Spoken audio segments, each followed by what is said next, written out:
Hi everyone, my name is Alex and I am originally from England and I have been living in Ireland here for almost 8 years in total.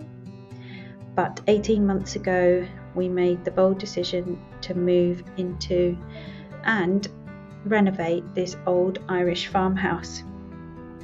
So I thought this could be a little 18-month review or 18-month update as we've been here this long, which has gone incredibly fast, and I feel like I need to reflect on what we've achieved because I'm still very much in the middle of the renovation. So I need this video to almost help me not lose sight of how far we've come despite living in a bit of chaos.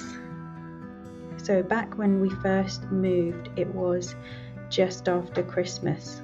So as you can imagine, it was dark, it was cold, it was damp, and then moving into this house was pretty horrific at first. We had wet condensation on all of the old stone walls. The wind and the rain was howling through all the broken bits of glass on the two main front doors. We could barely get into the property. The locks were so stiff and one of the doors didn't even close properly, so we had to leave it permanently ajar. And the rain would be just howling through. I remember waking up one morning a few weeks after we moved in and there was a big puddles on the floor from the rain just coming in to the leaky windows and doors. Another thing, the spiders. Oh my goodness, and it felt like it took months to finally see that there was more of us in the house than spiders. They were in every corner and crevice of every room. I'd never seen so many spiders. The kitchen was old, decrepit, broken cupboards. Most cupboards as well were sort of just falling apart, handles, cabinets, doors. It was just, you could barely use the kitchen. We did the best we could, thankfully. We had a few modern appliances like an air fryer, which was a godsend and has been actually throughout the renovation. I just have recollections of the house being very dark. Now we have completely opened it up, especially the downstairs living space.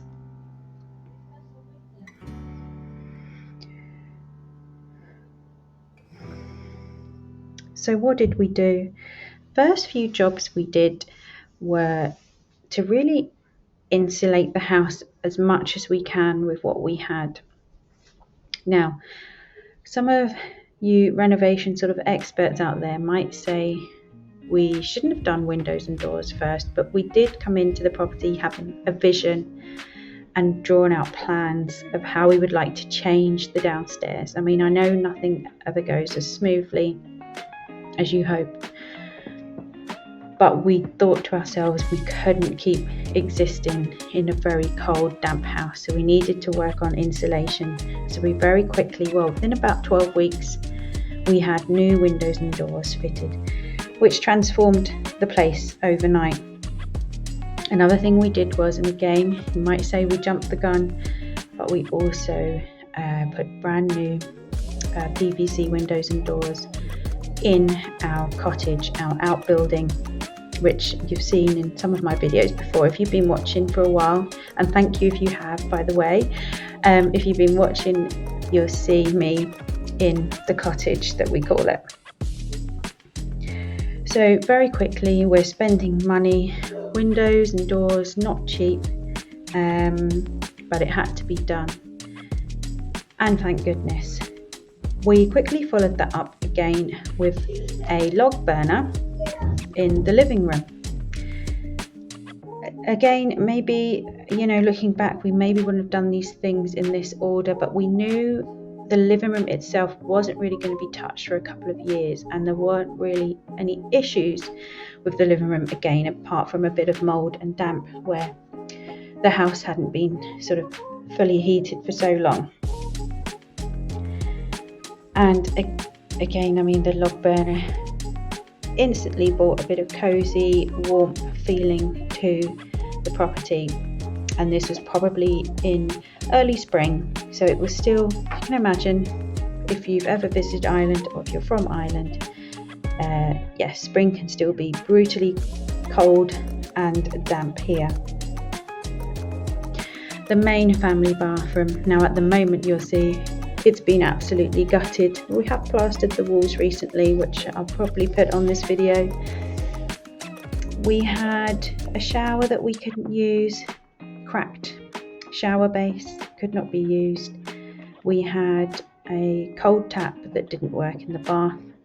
So when in the early days when we were using the bath, it was our only means of sort of washing. We'd get jugs of cold water from the tap, pour it in. It was just what we had to do to get by. Again, you kind of find yourselves falling into these things just to get by when you are in the middle of a renovation. Now, 9 months into living in the house, we very quickly got word that the builder we were hoping to use was ready. So it 3 or 4 internal walls to switch around the position of the kitchen and the downstairs bedroom and the downstairs bathroom. So they've all been moved around. And what you'll see from some of the transformation videos is the old farmhouse kitchen is now split into a downstairs shower and toilet room and what will be a spare bedroom. But before it's a bedroom, it'll probably be a temporary home office. So that's where we're at the moment, and what we've been doing over this summer holidays, I'll put some footage in here. We have got that room, we've got the floor leveled. We use self-leveling compound, which is great stuff, by the way. Never really come across it before, but since doing the renovation I have. So we did that, we primed the floor, we mixed up the compound and we laid that. So we've got nice evenish floors ready to get flooring in. Once we've got flooring in, we're hoping to then get the room up and running, fingers crossed, by Christmas. So only another few months. We'll see what we can get done there. If you have made it to the end of this video, thank you so much for watching. Thank you for engaging with the other videos I've been posting. It's been really nice. I feel like I'm getting to know some of you now that are watching and commenting and just following this home renovation account. Thank you for watching, and I'll see you all in my next video. Bye.